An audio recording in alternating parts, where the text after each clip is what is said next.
রাজ্যে এসআইআর প্রক্রিয়া চলছে, শুনানি প্রক্রিয়া চলছে আহেলি। আর এর মধ্যেই অমিত শাহ রয়েছেন, তার গুরুত্বপূর্ণ বৈঠক দিল্লিতে। অভিষেক বন্দ্যোপাধ্যায় তিনি পৌঁছে গিয়েছেন এসআইআর নিয়েই, আজকে সেখানে বৈঠক হচ্ছে। আর এর মধ্যেই যে খবর, বাংলায় আসছেন প্রধানমন্ত্রী নরেন্দ্র মোদী। 18 বা 19 জানুয়ারি রাজ্যে মোদী আসছেন, যে খবর পাওয়া যাচ্ছে সূত্র মারফত। এবং উত্তরবঙ্গে জনসভাও তিনি করতে পারেন, মালদায় প্রধানমন্ত্রীর জনসভা হতে পারে।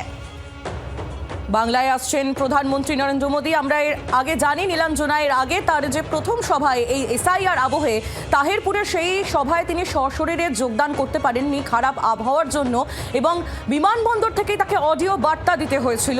আর এরপর 18 বা 19 জানুয়ারি ফের তিনি রাজ্যে আসছেন, এমনটাই খবর পাওয়া যাচ্ছে। উত্তরবঙ্গে এবার তার এই জনসভা হতে পারে, মালদাকে বেছে নেওয়া হতে পারে প্রধানমন্ত্রীর জনসভা করার জন্য, এমনটাই খবর পাওয়া যাচ্ছে।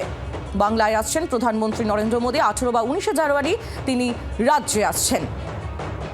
উত্তরবঙ্গ বিজেপির শক্ত ঘাঁটি হিসেবে পরিচিত, এবং সেই উত্তরবঙ্গে নিজেদের শক্ত ঘাঁটিকে ধরে রাখার জন্যই উত্তরবঙ্গের দিকে বিশেষ নজর। প্রধানমন্ত্রী নরেন্দ্র মোদী মতুয়াগড়ের পর এবার তার জনসভা উত্তরবঙ্গে তিনি এই জনসভা করতে পারেন, এমনটাই সূত্র মারফত খবর পাওয়া যাচ্ছে।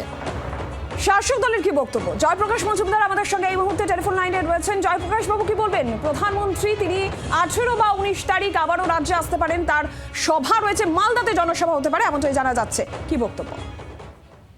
এই তো ভোট পাখি, এনারা সব প্লেন ভাড়া করে প্রচুর টাকা পয়সা, ভোট আসছে আবার আসবেন, ডেলি প্যাসেঞ্জারই করবেন, ভোট পাখি বলে আসবেন, আবার ভোট হয়ে গেলে উড়ে চলে যাবেন।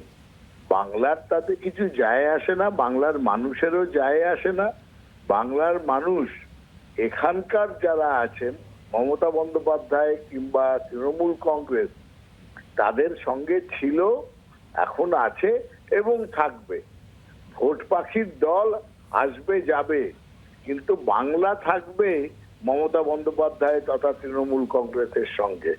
তাই জন্য প্রধানমন্ত্রী আবার এখানটাতে অমিত শাহ এসছেন, প্রধানমন্ত্রী আসবেন, আরো নানা মন্ত্রী শান্ত্রী আসবেন, হিন্দিতে বক্তব্য রাখবেন, রবীন্দ্রনাথ ঠাকুরকে রবীন্দ্রনাথ সান্যাল বলবেন, বঙ্কিমচন্দ্রকে বঙ্কিম দা বলে সম্বোধন করবেন, এইসব করে বিদ্যাসাগরের মূর্তি ভাঙবেন, এইসব করে আবার চলে যাবেন। ধন্যবাদ আপনাকে। বাংলার আওয়াজ, বাঙালির আবেগ, জি 24 ঘন্টা।